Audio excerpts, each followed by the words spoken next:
নমস্কার বন্ধুরা, cook with Shyamoli রান্নাঘরে সবাইকে স্বাগত।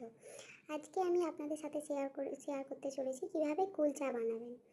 প্রথমে 500 ময়দা নেবেন, তাতে অল্প নুন, অল্প চিনি দেবেন, সোডা, তার সাথে খাবার সোডা অ্যাড করবে, দিয়ে ভালো করে মাখাবেন যাতে সবটা ভালো করে মিশে। এরপর সাদা তেল নেবেন, দিয়ে ভালো করে মাখবেন।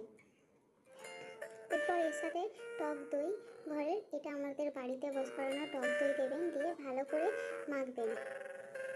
দিয়ে এটাকে মাখানোর পর কিছুক্ষণ এটা ঢাকা দিয়ে রাখবেন। এই সময় অল্প জিরে নেবেন, মৌরি নেবেন আর শুকনো লঙ্কা ভেজে ভালো করে গুঁড়িয়ে নেবেন।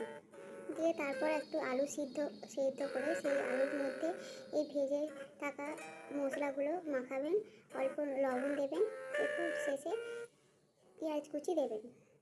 ওটা রেডি হয়ে গেল। দিয়ে এরপর এইভাবে আলুর পুরগুলো ভেতরে ঢোকাবেন, ময়দার ভেতরে দিয়ে এইভাবে পাকিয়ে রেডি করবেন। আলুর পুরগুলো বেশি করে দেবেন যাতে আলুর পুর দিলে জিনিসটা খেতে আরেকটু ভালো হবে। আলুর পুর দিয়ে রেডি হয়ে গেছে।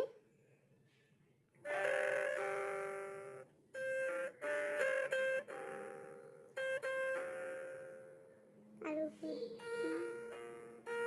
দিয়ে এবার এটাকে বেলবেন। বেলার সময় এতে অল্প অল্প কালো জিরে দেবেন, এতে কি হয়, টেস্টটা আরও সুন্দর হয় খাওয়া। এটাতে গরম জল দেবেন, গরম জলটা যখন ফুটবে তখন এটাকে দিয়ে দেবেন, দিয়ে কিছুক্ষণ ঢাকা দিয়ে রাখবেন। দেখবেন কুলচাটা এরকম ফুলে, সেটা খেতেও সুস্বাদু এবং শরীরের পক্ষে হেলদি, কারণ এতে তেলের পরিমাণটা খুবই